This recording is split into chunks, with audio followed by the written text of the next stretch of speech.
Assalamu alaikum. Peace be upon you all. I pray everyone is doing great. Bismillah, alhamdulillah, wa salatu wa salam ala rasulillah wa ba'd. We begin in the name of Allah, Almighty God, and peace and blessings. We send peace and blessings upon the final messenger of God, Muhammad sallallahu alayhi wa sallam. Peace be upon him. Welcome back after I don't know how many months to our weekly Coffee with the Sheikh open question answer session. Usually I am behind a screen talking to most of you, but I actually get to interact with you in person now. So I thank you all for taking time out. And those that are streaming live, I know some of you are very distant or far away. So if you're streaming live, welcome. Really appreciate it. As you know, every Friday we have our weekly Coffee with the Sheikh open QA session where you can ask any questions that you have. But today's session is a little different in that, given the situation which is happening in Palestine or Palestine, we wanted to kind of dig deeper and understand the situation a bit more, right? From a new Muslim point of view, and just generally, just a little bit more education. And I think we're all guilty of that sometimes we don't have enough information, right? In many different aspects of life. So being someone who's maybe new to Islam or coming back to Islam, this topic of Palestine or Palestine is very dear and near to many of us. And we get very emotional about it, and we should, right? And we're very attached to it, and we should.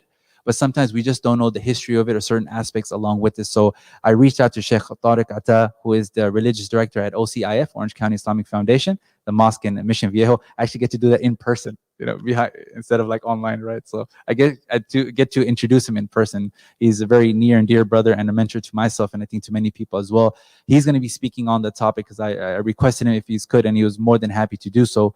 On Palestine 101, and we're going to kind of dig deeper into it, the matter as well. So of course we start at 5:15. We're going to about 6:15. We'll probably pause, Sheikh, maybe like around 6 o'clock or so, maybe field some questions should you folks have any questions. Again, if you guys are online, you have questions based on this topic. Again, it's not an open QA. We want to try to keep it per the topic, which is on Palestine. Feel free to submit your questions in the chat box, and I'll go ahead and get those questions over to Sheikh Tariq. So without further ado, Sheikh Tariq, the floor is all yours. Usually I say the virtual floor. It is a hybrid Alhamdulillah. Bismillah ar-Rahman ar-Rahim. Wassalatu wassalam ala nabiyyina Muhammad wa ala alihi wa ashabihi ajma'in. Amma ba'd. It is absolutely wonderful to be back in person. Truly, when this pandemic has taught us the blessing of face-to-face conversation, really, the physical touch, the in-person touch. I'd like to begin by apologizing for my tardiness. The reason why I'm late is that I was at the protest going on right now on Brookhurst for Palestine, and so I was a little bit late to speak and a little bit late getting out of there. So please do excuse me, and I'm more than happy to give you 5, 10, 15 extra minutes at the end to facilitate any questions, if that's okay in terms of program schedule. I was asked to talk about Palestine. Now, my ethnicity is Palestinian. My parents are from Palestine, and my grandparents are also from Palestine. Our roots go back to the city of Jaffa, which is now called Tel Aviv, which is the capital of this Israeli state. Now, my parents came here my dad came here in the 70s, and my mom got married. Once my parents got married, they came together. I was born and raised here in Chicago. But I have been to Palestine a few times during my youth. And so I cannot begin to say that I have seen things firsthand, but I have seen some glimpses of what life is like over there. And to try and summarize this very, very broad topic and very complex topic, I'd like to begin with the religious perspective, the religious paradigm of this land, the land of Jerusalem. Jerusalem is very explicitly stated in the Quran that it is a holy land. And what makes it holy is the persistent presence of messengers and prophets throughout human history. And so it is said by our scholars, the scholars of Islam, that every single prophet from Adam alayhi salam to Muhammad alayhi salatu wassalam and all the messengers in between had either lived in this region, and thus their prophethood and their calling to Islam and their mission was done there. It was ground zero for revelation and preaching. Or the prophets, better? A little bit closer. I was a little bit annoyed by it too, so, all right. Or the prophet had passed by it. So our Prophet Muhammad ﷺ did not live in Jerusalem, but he had a moment in his life where he went to Jerusalem. And thus was the situation of all prophets. And that's what makes it the Holy Land. It has served as ground zero for the spreading and the preaching of monotheism for all of human history until the seal of prophets. And since there's a lot of overlap in terms of the prophets which various religions believe in, especially between the three Abrahamic faiths, Judaism, Christianity, and monotheism, and Islam. All three of these religions look to Jerusalem with reverence, and they see it as holy. And throughout Islamic history, we find that the population of Jerusalem itself was very evenly divided between these three faiths. So there has always been, I'm talking about in Islamic history, there has always been a presence of Jews in Jerusalem, a presence of Christians, and a presence of Muslims, up until the Zionist state of Israel was established. Now, there's a lot of debate that goes on around this, a lot of propaganda, a lot of false information. And again, I don't have the time to go into all the details here, and I won't even begin to say that I'm an expert in this field, so I'm just giving you a quick 2 cents. When you look at maps, right, one of the primary propaganda tools of the state of Israel is saying that this is our land. You know, our parents, our ancestors had been here for 3,000 years. But if you look at a map before 1948, and you look at the region, it will say Palestine. And when you open Bibles that were written or printed prior to 1948, they have a map of the Holy Land, and it says Palestine on it. And these videos are on YouTube. They're across, you know, they're easy to access. Now, with the Holocaust and that whole horrible ordeal of the Zionists, of the Nazi states and whatnot, what happened there, the UK is really the main culprit in the chaos and the violence that we see it today. The UK, back when it was the strongest empire. The UK was actually the first foreign entity of modern time to try and colonize Palestine. So as the Western powers were colonizing the various parts of the world, the Western powers colonized 85% of the world. Just to have kind of that number in our mind. One of which was Palestine. And so you had the UK there, but it was a mess for them, an absolute mess, and they eventually withdrew. Now, you also had in Europe a Zionist movement. And Zionism isn't something that is exclusively Judaic, but rather there are Christian Zionists. And Christian preachers mention that there are Christian Zionists. And so when you look at the most stalwart supporters of the state of Israel from among the Christian population here in America, they are the evangelicals or the evangelists. Why is that? Well, there's a prophecy that Jesus will not return until Israel has a certain part of this region. And so they're advocating for that. They think that by supporting Israel, they are hastening the return of Jesus. Okay? So Zionism was a movement that was built on the principle of finding a land for the Jewish people. But Zionism, again, I reiterate, is not a Jewish, it's not rooted in Judaism. You have Jews running it, but it's not rooted in Judaic principle. And I'll get to that in a moment. And so among the Jews of Europe, there were some very wealthy people. And so they came in contact with the British government and whatnot, and the British government promised them in certain agreements like the Balfour Declaration and among others, the Oslo Accord and whatnot, among others, that this land is for the Jewish people. And you hear a phrase that the Jews are a people without a land. And Palestine is a land without people. Maybe you've heard of this before. What's that?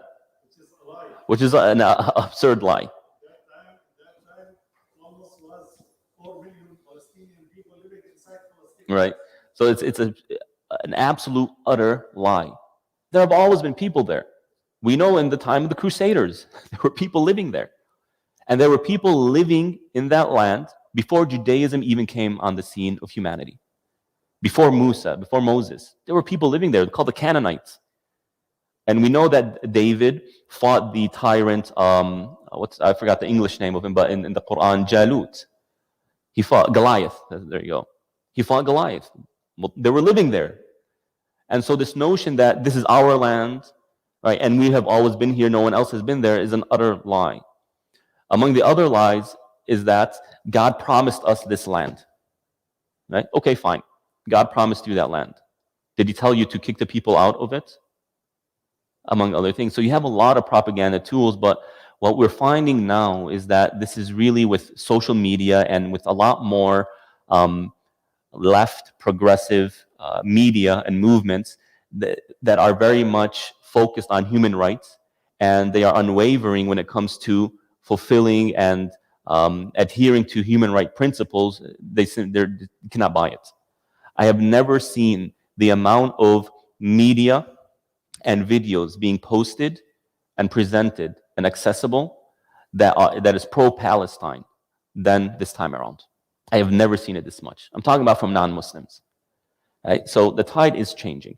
Now, the UK with the Zionist movement go about, and we have what we have today. Now, when the Zionists begin to send Jews to this land, they began in a small region.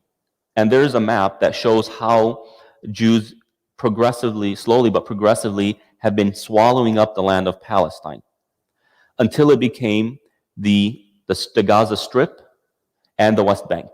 This is what we hear most, the Gaza Strip and the West Bank. The bombardment that was going on for the past 12 days was in Gaza. Right?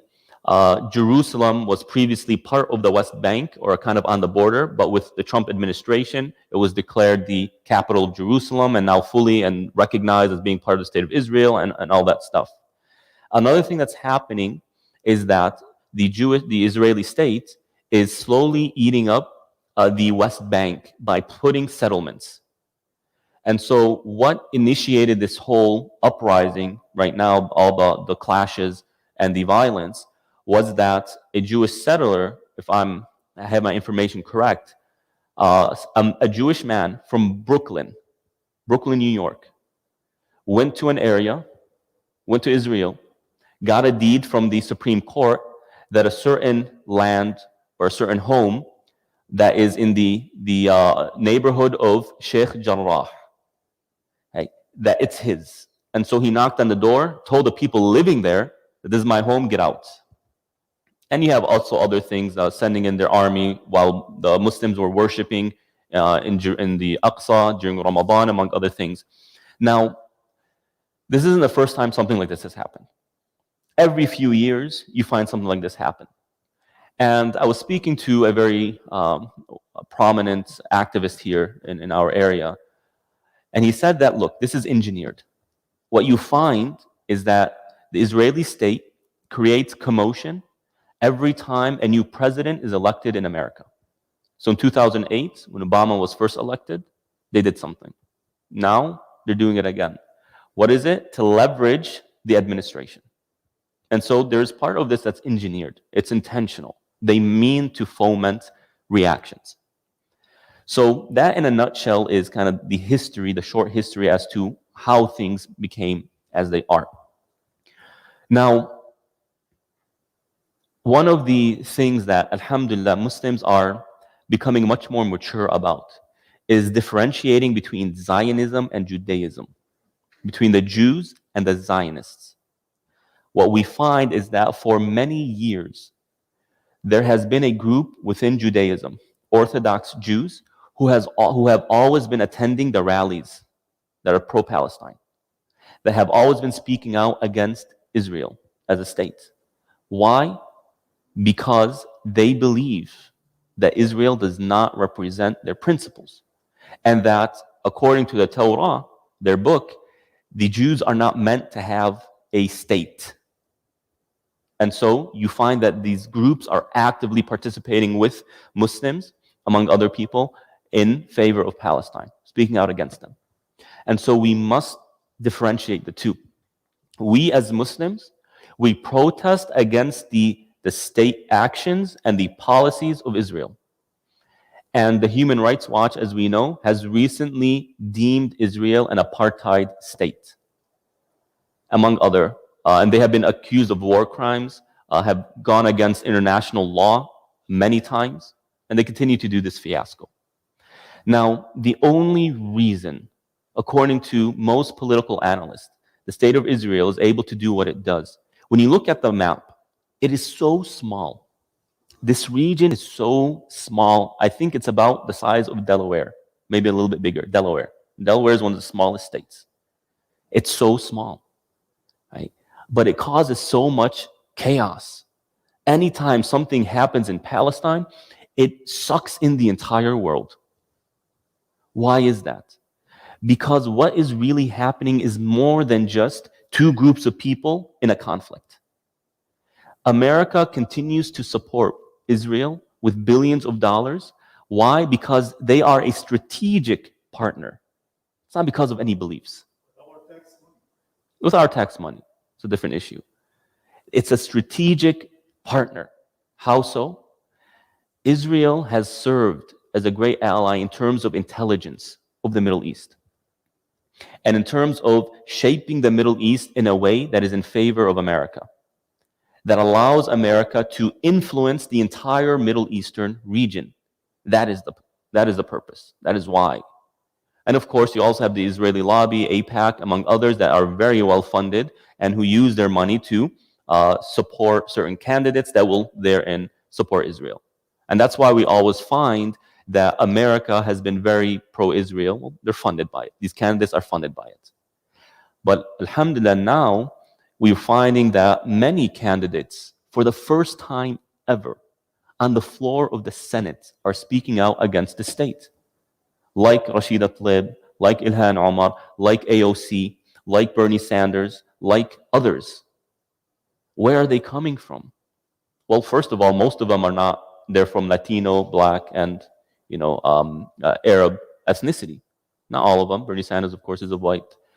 And so our allegiances, our friendships that we build at grassroots level is starting to help. Right? And also with social media, people recording. There's no longer the ability for these mass media companies and corporations to just give the rhetoric they want. Even CNN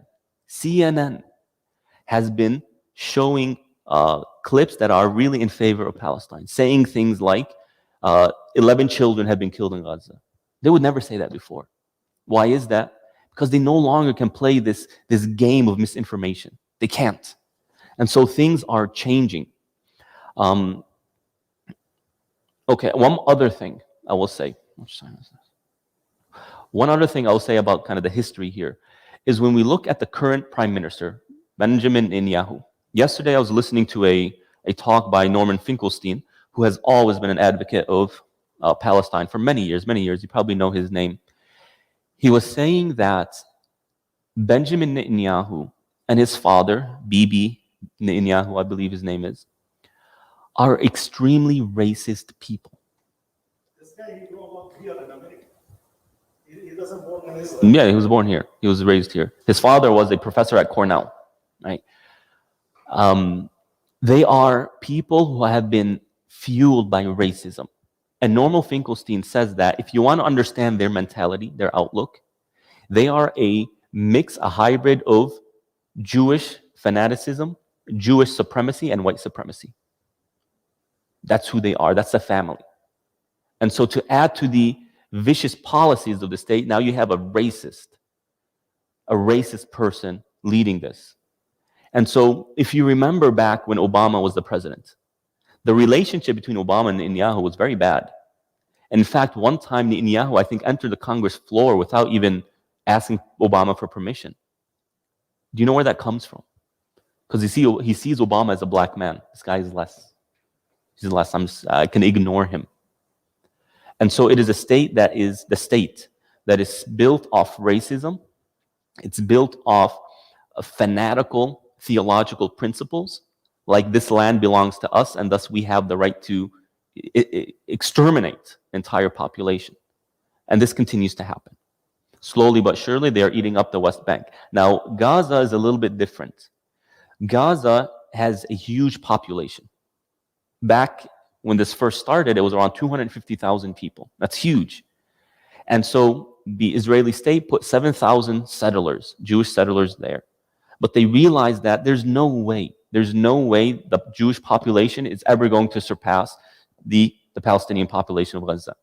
Now it's around 2 million, if not more. And so they took out the Israeli settlers and they made it into what's called the largest open-air prison, or the largest concentration camp. And the Israeli state has the ability to turn off their power, turn off their water. There is no airport. There is no seaport. There's absolutely no way for them to leave. And Gaza's tiny. It's the entire state of Palestine. The region of Palestine is about the size of Delaware. How about this strip within that? 100 square kilometers, 395. It's tiny. It's probably not bigger than Anaheim, right? And it's closed entirely. And every now and then, bombs, children are killed, hospitals are attacked, media, offices are attacked, right? That is the situation there. Now, that being said, again, I have not done the issue justice. It's only kind of the 2 cents. But what I want to make sure I point out is what we can do. What we can do. Everyone has been saying this time it is different. This time the tide is turning very clearly. And it seems clearer and clearer America wants this mess to end. Do you know why? Because now China and Russia are using this as leverage against America. China was mocking America in the UN meeting, the emergency UN meeting, saying, we call on America to do a ceasefire, knowing that America can't. And so they were mocking. And now they're using this as leverage against America, as well as to gain influence and popular opinion within the Middle East. The Middle East is very strategic. It's a place of oil. It's a place of other things. And so America is just getting sick of this. It's a mess. Also, Americans are becoming more and more aware of the reality of that region. And so you're having more Congress people, senators, who are openly and aggressively and effectively promoting Palestinian rights. And notice when Andrew Yang tweeted in support of Israel, you know what happened? AOC shot him down. Shot him down. Humiliated him. And you know what that caused? You know what the result of that was? Chuck Schumer, the leader of the minority of the Congress, did not say anything about the situation. He has always been an advocate of Israel, supporter of Israel. He's even said his last name goes back to the Hebrew word, which means a watch person. And I am a watch person over Israel. This time he said nothing. Why? Because he knows that it's going to be a PR nightmare for him. Why? Again, thanks to AOC, this lady who's truly quite inspiring. Right? So keep going. Keep going. These small protests that we do, the chants that we do, it's not without value. It is not without results. Today, I was just there. I saw people from the Asian community there. I saw people from the Latino community there. I saw people from other communities. I've heard that Native Americans were present at the large one that was done a few days ago in Los Angeles. Native Americans. And this is huge. And of course, our friends from the Jewish Voices for Peace, among others. So that's number one. These small activities, these small things that we do is very important. It has its results. Another thing, these activities are more than just bringing about results. It's not just about changing policy, but it's about instilling within us principles. If we go to a protest and we shout, we want justice, we want peace. And if those shouts are met with blind or by deaf ears, at least our ears and our hearts are open. And our hearts are being impacted by that principle of justice. So activism is more than just bringing about results. It's about shaping who we are, disciplining ourselves. And that's very important for making progress. Now, when you look at the history of Palestine and this conflict, I mentioned that this is not the first time. It happens every few years, and many times it's engineered. We need to be aware of something. The way we react is almost always the same. It's predictable. We as Muslims are so predictable. Something happens in Palestine, we begin to shout on our pulpits, we hear the Friday sermons, we need to stop this, we reference certain verses of the Quran, we reference certain statements of the Prophet ﷺ, we go do protests, few days pass, ceasefire happens, few days pass, we go back to sleep. Rinse and repeat, rinse and repeat, rinse and repeat. And so what we need to do is have a structure that is constantly pushing us forward, that allows us to continue to advocate about this situation in favor of the Palestinian people, to stop the apartheid regime, even when things are calm in that region. How can we do that? Well, of course, we have many, many beautiful organizations like American Muslims for Palestine, ICNA, CARE, among others. Stay in contact with them. Stay updated with their information. Also, is that every time this happens, let us do something new in our own lives. Now, hundreds of people have been killed on the Palestinian side, which means hundreds of children have been orphaned. Women have become widows. Parents have lost their children. They need support. And so there's a beautiful thing called Sponsor an Orphan that you can find on Islamic Relief, on Helping Hands, these websites. Every time something like this happens, let us open a new charity account to support these people. And alhamdulillah, these charity organizations are safe. We don't have to fear any backlash or any accusations of terrorism or anything like that. They are organizations that the US knows about, and they are not for profits. So they are registered within the government. It's safe. Sponsor an orphan in Palestine. And when something happens in India, sponsor an orphan in India. When something happens in East Turkmenistan, sponsor an orphan there, wherever it happens. Every time something like this happens, if we take another step, if we do something a little bit new and continue to do that, then imagine how much more will be happening the next time and how much more the time after that. So doing these small things is the way forward. Israel remains a powerful state with powerful allies. That might not change anytime soon. But again, the tide has turned and justice will be done. And I'll conclude with one thing. When you look at the history of Palestine, it has always been a region of conflict. Why? Because it has this holy feel to it, this holiness to it. And so there have always been enemy forces that go in this region and wreak havoc. The Assyrians did it before the coming of Christ. The Babylonians did it before the coming of Jesus. The Romans did it at the time of Jesus. We know that when Jesus came, it was Palestine, Jerusalem was under Roman control. When Muslims had it, the Crusaders came, and now we have this state, the Zionist state. And what you find, anytime a foreign entity enters this land, they wreak havoc and they spill blood.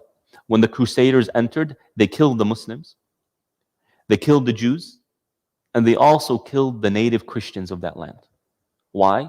Because they were not of a European denomination of Christianity. And now, the Israeli state, they are killing the Muslims, and guess what? They're killing the Christians as well. Which is really shocking why that doesn't get more attention.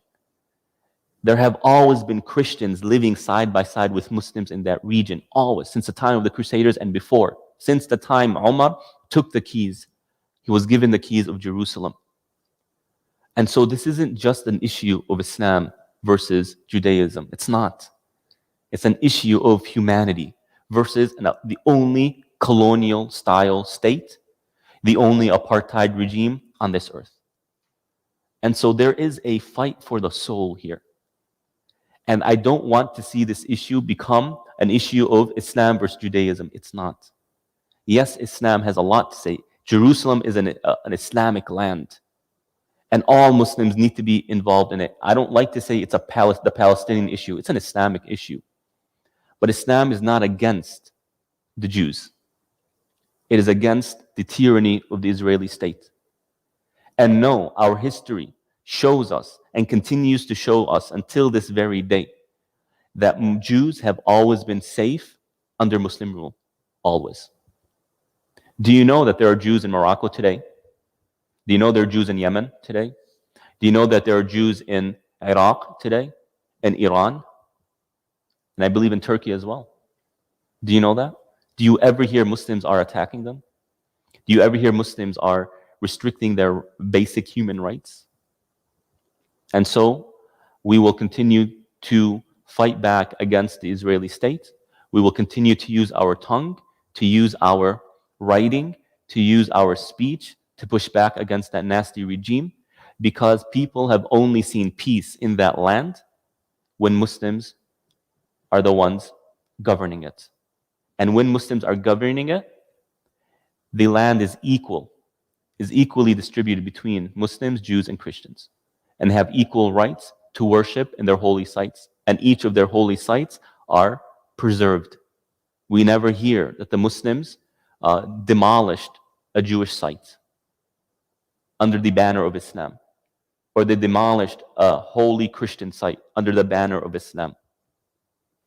And that's where it needs to go back to.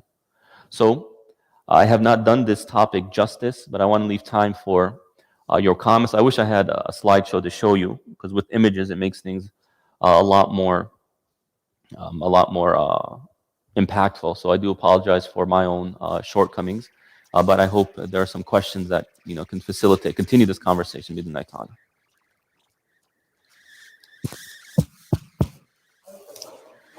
Yeah.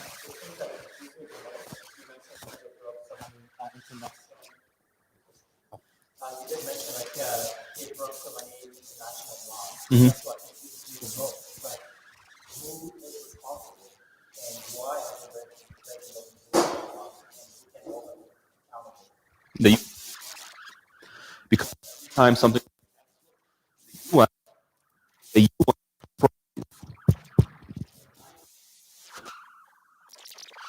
on.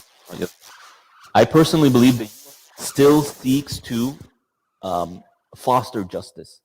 But every time a resolution is made, every time the UN wants to do something, these countries want to do something, they agree on something, America comes, vetoes it all. That's it. One country comes and vetoes 150 countries. That's the problem. And so we need to put pressure on our government, right, to stop this. It's not fair. Okay, I want to add something. I'm Palestinian who I grew up in the West Bank. I'm from Ramallah, and I grew up over there, and I finished my high school over there, 2 years of the college there. Israel, what they call Israel today, when they occupied Palestine for 1948, the main reason they occupied Palestine because the help of Great Britain in that time, because Great Britain at that time was governed almost like 75% of the whole world and was very powerful. And the Prime Minister of Great Britain, his name was Balfour, and his root was Jewish, and he promised that he promised Palestine, and he said, Palestine, this is land without no people. For the Jewish people who disperse around the world, we will take them and put them in Palestine. And this is the big lie. Because in that time, in the moment in 1948, was 4 million Palestinians living over there. And Palestine have their own, they have the biggest port in the whole Middle East in Haifa. They have the petroleum refinery in Haifa. The people from Lebanon, from Syria, from Egypt, from all other countries, they used to go to work in Palestine in that time. So Palestine at that time was for Palestinian people, but was under the occupation for the Britain, because Britain defeated in the First World War, defeated the Ottoman Empire, and was the Ottoman Empire was Muslim, and Jerusalem and Palestine was under the Ottoman Empire almost for 500 years. So when the Jewish come, when they get defeated, the Ottoman Empire and the British have the power, they were training and bringing Jews from Great Britain, from all Europe, from all around the world, and training them in Palestine and giving them weapons. And the Zionist movement at that time was training those people to kick out the Palestinians and to kill the Palestinians, to make massacre in Palestine. And Palestinian people at that time was civilian. We have no power. We don't have military. We don't have, we have police that we work Palestine. My dad, he was in the Palestinian police, and he was working under the British Empire. So they kick the Palestinians, they make a lot of massacre. They kick them out of their land, and that's why 2 million people living nowadays in Gaza. Those people were living in Haifa, in Jaffa, in Tel Aviv, and Tel Aviv, everywhere in Palestine, and they put them in like camp of concentration in Gaza. Yeah. And So the first time they took 78% from Palestine, and they declared the initial state of Israel in 1947, 1948. Okay. So this is. I appreciate that. I appreciate it. Yeah, because just I want to add to him, because I know the history of Palestine and I live over there, and I want everybody here to understand what is going on about Palestine and have a better idea. Thank you. That's why. Thank you. But Shukran. what he talks about, he was correct in what he said, and he was Shukran. very good. And جزاك الله خير. شكرا لك عم. شكرا لك عم. So of course, a session at ISC is not an official session unless we have some audio issues. So our mic, of course, is not working for some reason. So my sincere apologies. Sheikh Tariq, I have to give you the huge responsibility of just repeating the first. Oh, that's the worst responsibility. So of course, as you guys heard, you guys can hear me okay? I can okay. We're gonna just open up the floor for Q&A right now. So should you folks have any questions based on this topic, feel free to ask a question. You guys have been doing very plenty, and I appreciate it. We have about 6:15, so about 15 minutes. So feel free to ask any question that you have. Sheikh Tariq will do his best, of course. It is a very sensitive and topic to all of us, of course. And we want to make sure that we're all educated on this topic. So we appreciate you, Sheikh Tariq, Sure. helping us out here. If you can repeat that part on the mic for those that are online, I would appreciate it. I will fix this issue next week, inshallah. Just that it's open QA, right? Yeah. So right now, it's for the people online. We are in open Q&A. If you have any questions, just kindly send them virtually, or we can ask them on the floor. Question here, Sheikh Tariq, is intifada. What is intifada? Intifada is really an uprising or revolution, to put it very basically. And so in the history from 1948, there have been 2 intifadas, which means a much more impactful or a much broader uprising or revolution from the Palestinian people.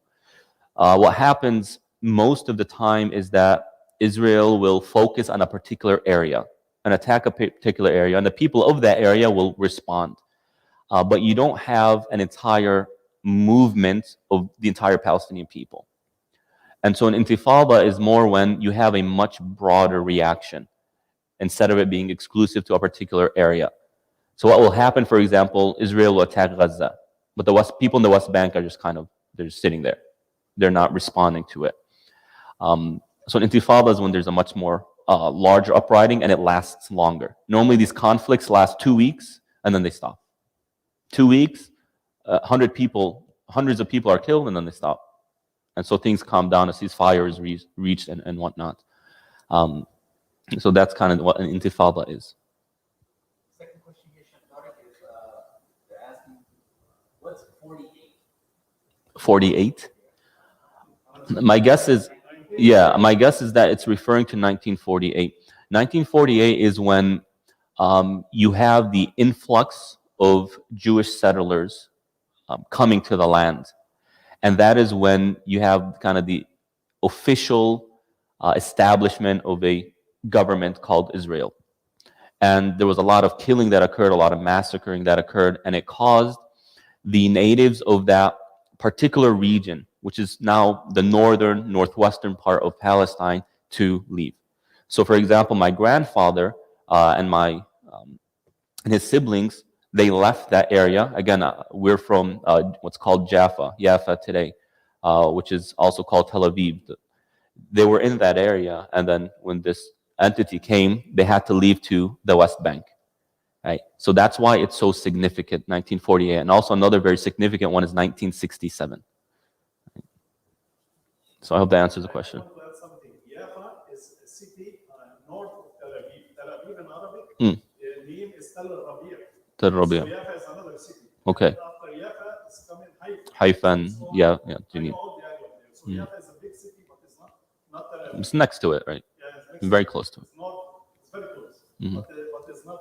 Tel Aviv in Arabic used to be Tel Rabia because used to have a lot of grass, a lot of mountain, a lot of trees. So that's why they said Tel Rabia in Arabic. So they Jazakallah call khair. it Tel Aviv. So Jazakallah they changed the name. Yes. I have a quick question. No, it's fine. I'll just scream it out. You did mention about terms. Terms are important. Perhaps like Nazism versus Jews, it's completely different. You've seen some cartoon on social media. I just want to get your opinion about Nazism equal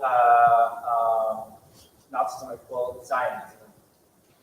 Like, what's your thought when you see this? Is that okay to post it, repost, or is it okay? Yeah, so long as that's being directed to. So the question is, there are some cartoons that equate Zionism, to Nazism, right?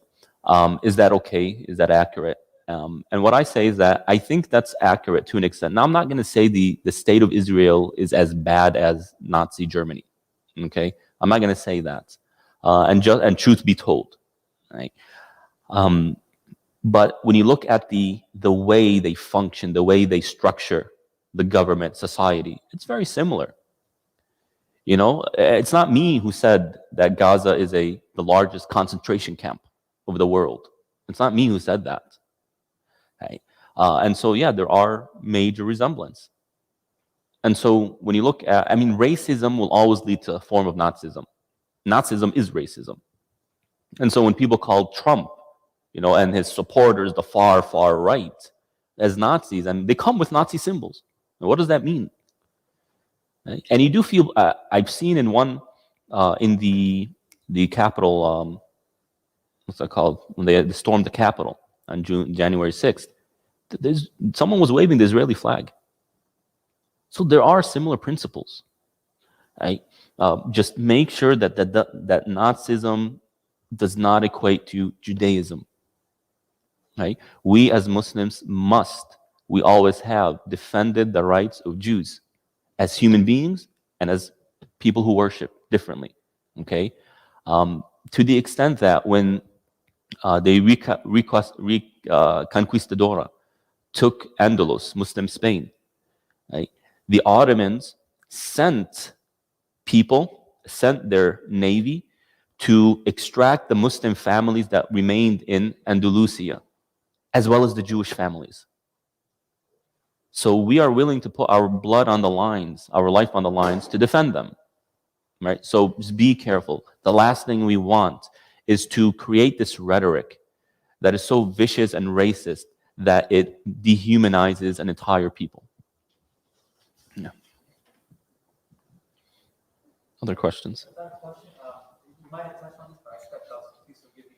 But from an Islamic point of view, how sacred Al-Aqsa is, and surrounding areas based on verses in the Quran and statements of the Prophet. Can you just maybe shed some light on that? I'm sure you already did, but Sure. I didn't go too much into that detail. So, in Islam, the holiest two sites are Mecca and Medina. And over there, you have the two most sacred mosques, the Kaaba and the Prophet's Mosque, alayhi salam.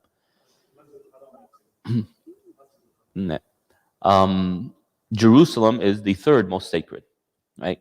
But there is something special about Jerusalem. And its specialty, its specialness, is clear when we look at the story of the night journey, when the Prophet during a night went from Mecca to Jerusalem, and then from there he ascended to the heavens, met with God, came back down. It's extremely special for two reasons. There are two things that happened that day that make Jerusalem unique. First, the Prophet led every single prophet and messenger in prayer. So God put the souls of all the prophets, and our Prophet ﷺ led them in prayer to signify what? That our messenger is a continuation of what all these prophets were doing. And the prayer was in Jerusalem, not in Mecca, because that is the land, the ground zero for divine revelation, for preaching monotheism. And so it signifies to us that this land is part of us. We cannot be believers without this land being part of who we are and our identity, because we look to ourselves as followers of prophets. And Allah says, after talking about many of the prophets in the 21st chapter, He says, "Inna hadihi ummatukum ummatan wahida." This is your nation, one nation. We all go back to Jesus as Muslims. We all go back to Moses, to David, to Solomon, to Zechariah, to Abraham, to Noah, to Adam. We cannot do without them. We are not believers without every single one of them, belief in every single one of them. And Jerusalem is the symbol of that. And so we cannot go without Jerusalem. It's part of our identity. And our Prophet has come to continue that. And so we continue the message of every single messenger, and that is that none is worthy of worship except God. And Jerusalem is ground zero for that. The second thing that happened on that night is that when the Prophet ascended to the heavens, he received the command for the 5 daily prayers. The 5 daily prayers. Right? And prayer to us is extremely significant. And that mosque is one of the oldest places where prayer was established. You know, prayer is the most important act of faith. Without prayer, you know, our faith is going to be weak. And so we must pray. And Jerusalem remains a symbol of that. And that is why when our Palestinian brothers and sisters defend that mosque, they're not just defending a structure. It's not about the structure. It's about what that structure represents, historically and contemporarily. It represents our lineage of prophethood, our spiritual and theological background, as well as a symbol of prayer, our relationship to God. So that is from a religious, theological perspective, why Jerusalem is so important to us. But again, just because we see ourselves as the true followers of these prophets does not negate anyone else from praying there, does not deny access for Christians and Jews to that land. And again, history speaks louder than whatever I can say. Yeah.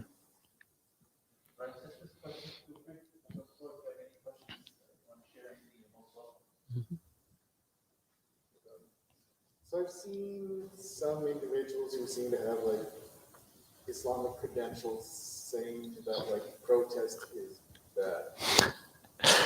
That's such a 90s Islamic controversy. Why is protesting bad? Like haram, like it's forbidden? There's no evidence to support that. It always seems like we're always told to address injustice that seems contrary.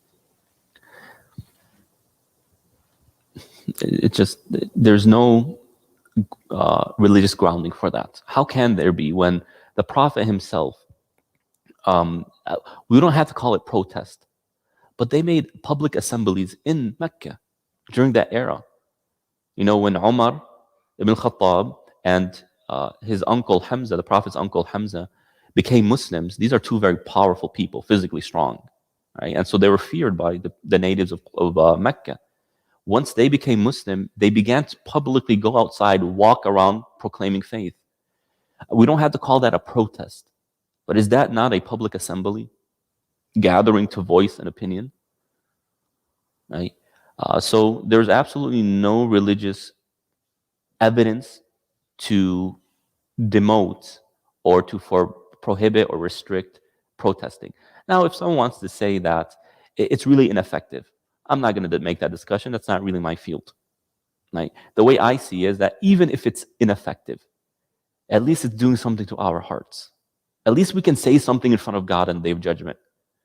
You know, there is a hadith which the Prophet says, if someone sees a fellow believer done unjustly and is capable of helping that person and doesn't, God will humiliate that person in front of everyone on the Day of Judgment. This is serious. It is very serious. And so I would rather do something ineffective, but is an excuse for me on the Day of Judgment. At least something I can say, oh Allah, you know, I went and I at least said I disapprove this.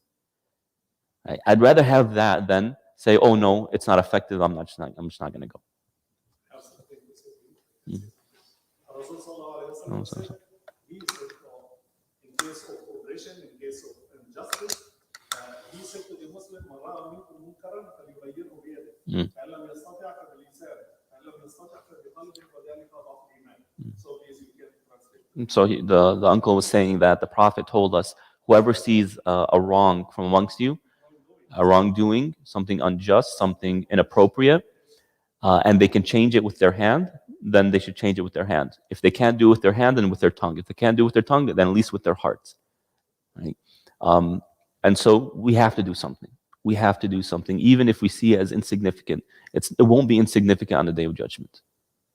Because this is what the Israel committed right now is unjust, totally unjust. They're killing women, civilians, they're killing their children in Gaza, Right. and even in the West Bank.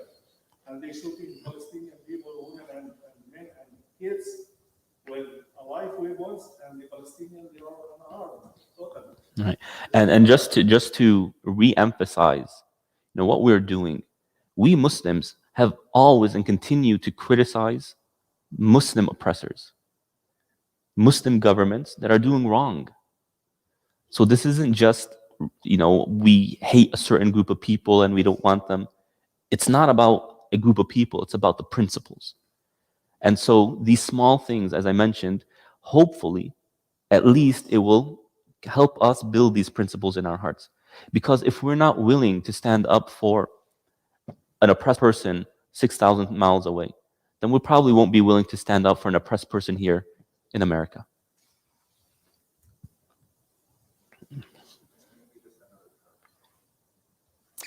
Maybe it's out of batteries. Oh. There. It's official now. We have, thank you so much. Welcome. It's about 6:15, so we have to kind of call it a late afternoon, early evening. However, there's one, we wanted to say one thing if it's okay. And Sister Maryam here, she's part of our IT Institute of Quran program next door. Some of you know her, she's part of admin. And it's a blessing. Why? Because she actually reverted to Islam from a Jewish family. Oh, mashallah. Which is very unique because Yeah. very, I don't want to say it's rare, but it's rare. You know, but it's a blessing.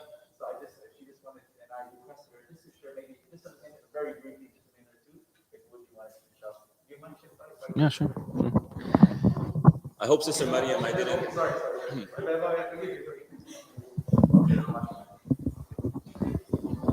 you mind just checking out this highlights? Alaikum salam wa rahmatullah. I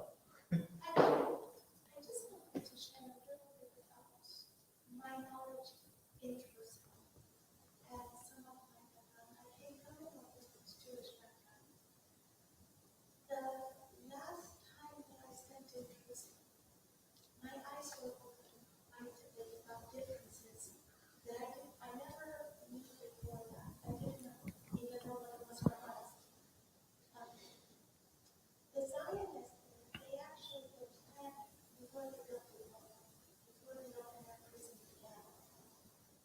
Every historical monument in the region was recreated in a parquet only Jews allowed to attend.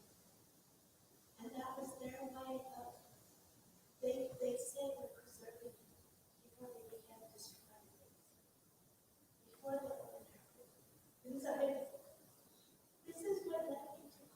my questions of truth and looking to, and wanting to understand. I was there, I was in that part. I witnessed everything, and I said, I didn't understand. I said, I want to travel for the whole country. Like the last time I did. He said, you're not allowed. You can come to the park. Only a Jew is permitted to go there. Most Palestinians don't even know it exists. And it's next door to them.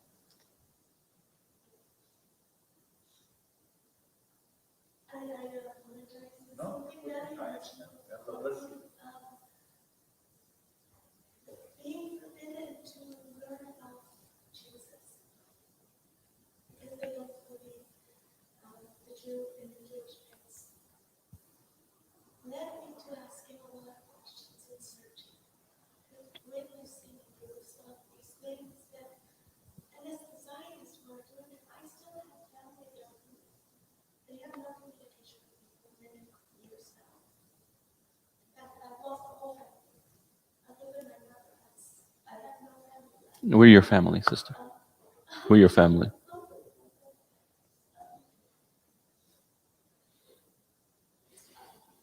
Because I became Muslim, I was written off. And it's very hard. But Allah comes first. Truth comes first. Humanity comes first. Life comes first. And I can't, as a Muslim, when you gain knowledge, you must act upon your knowledge. Otherwise, what was the purpose? And Allah gave us so much. We have to respect that. We have to continue to ask. And this is what brought me towards Islam. And that was in 2006, just before. We were still talking about the law. And the Jews that are there are brainwashed. Yep. There's a huge distinction between the Jews who follow the Torah and the Jews who think they understand, but they don't because they're brainwashed by the Zionists. And this God was created by the Zionists. Only a Jew can enter, not even a Christian is allowed.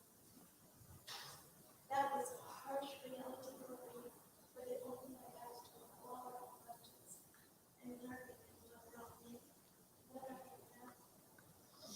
Alhamdulillah. I just wanted to share that because every Palestinian I've met was a Yeah. and that's, it raised my heart more when I hear that.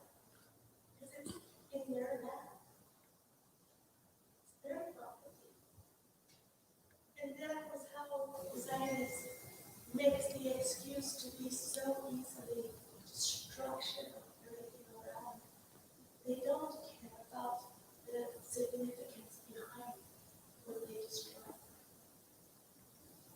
That's the harsh reality of the true Zionism. And it's not the Jewish, not the ones who follow the Torah. That's what I want. Thank you so much. I'm very humbled by your story. I know that you are telling the truth because I am Palestinian and I grew up over there, and the Jews themselves, a lot of them, they go in favor of the Palestinian when they are religious, and they said never the Muslim rulers since Ever. until now treat us bad. Ever. And always they are with us, they go against the Zionists. And they protest against the Zionists. Alhamdulillah. They said Allah subhanahu wa ta'ala brings eventually to this land, but not to govern this land, but to put the people outside even.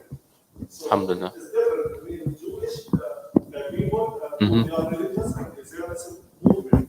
Thank you. Thank you. Those people, they are the criminal. I'm very humbled by your story, sister, and you inspire me to do more, to be better. So may Allah bless you. May Allah subhanahu wa ta'ala give you a family more beloved, more loving, and more endearing to you than what you have lost, inshallah bi'idhnillahi All of ta'ala. us, the Muslim is your family. All you Muslim are your family. You can come to us. Allah will welcome you big time. So tell the truth. All right. Assalamu alaikum. Peace be upon you all. Thank you all very much. I appreciate it. I appreciate you guys being patient with us and sitting and listening, and I hope benefiting. Sheikh Tariq Atta, Religious Director at OCIF in Mission Viejo. We want to thank you very much, my dear brother and Sheikh, for taking time out and joining us here in person. And I wanted, again, just for those that might have come in a little bit later, welcome you back to our on-site sessions that we do every week. For many months, we were not able to do this. If you guys kind of go back into our memory, the archives, we started and then they had the lockdown, then we got back in, then we stopped again. So we went kind of like a table tennis match, but then it was on hold, right? Because of the shutdown for a number of months. So today was actually, as I mentioned, our first session back here at the mosque for our weekly classes. So inshallah, God willing, if God gives us strength and life, we're going to keep this going for our weekly classes every Friday, as you know, 5:15 and 6:15, and every Sunday from 1:35 to 2:15. Of course, these classes are geared towards people that are new to Islam or recommitting themselves on coming back to Islam, so that we can have a weekly consistent way of learning about the foundation of Islam. So I encourage you all to keep coming and do your best. Of course, those that are tuning in live online right now, my sincere apologies. We're having some mic issues, so some of the comments and or questions you could not hear. So my sincere apologies, but we try to do our best to repeat them back. But I guess that's one of the benefits, right, of being here on site. Because, as I said, maybe you guys didn't hear, but event is not official here at IFC unless you have some audio issues. Literally every event we have some type of audio issue, so it's okay. So it's just it's not good to have it, but it's just kind of reminding us of the blessings that we have of just having a mic right here. So thank you so much. So few announcements, and then we're good to go. I want to just first, because this is the first time in person after Ramadan and Eid, I wish and I pray that everyone had a good Ramadan and Eid.